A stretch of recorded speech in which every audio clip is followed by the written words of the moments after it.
নমস্কার বন্ধুরা, আপনাদের আজ আমি দেখাবো তেলাপিয়া মাছ সর্ষে বাটা দিয়ে। কড়াতে আমি সর্ষের তেল দিচ্ছি।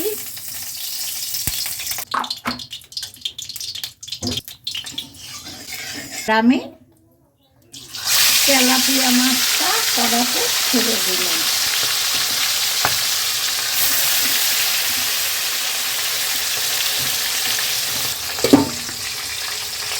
আমি সর্ষে কাঁচা লঙ্কা দিয়ে বেটে রেখেছি, আর কয়েকটা চেরা কাঁচা লঙ্কাও দিয়েছি, হলুদ টলুদ সব দিয়ে রেখেছি এর মধ্যে।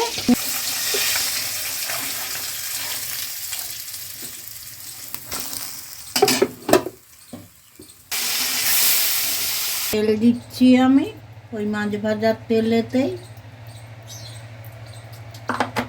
কালো জিরে ফোড়ন দিচ্ছি।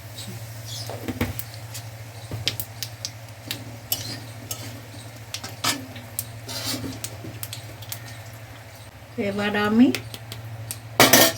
রেডি করে রাখা সর্ষে বাটা দিয়ে দিচ্ছি। সর্ষে কাঁচা লঙ্কা বাটাটা হলুদ টলুদ দিয়ে দিলাম তেলে।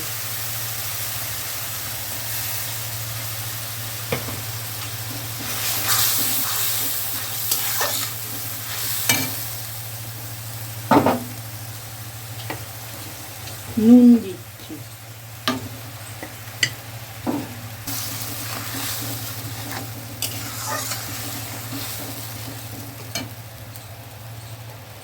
মাছগুলো দিয়ে দিলাম, সর্ষেটাকে ভালো করে কষে নিলাম।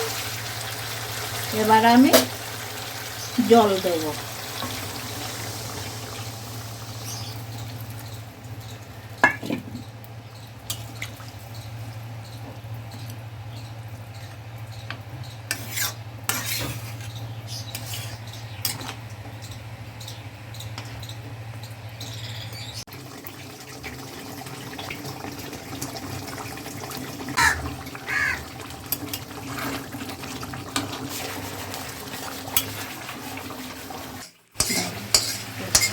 হয়ে গেছে আমার তেলাপিয়া মাছের ঝাল, নামিয়ে দিলাম। ভিডিওটা যদি ভালো লাগে লাইক করবেন, সাবস্ক্রাইব করবেন, কমেন্ট করে জানাবেন।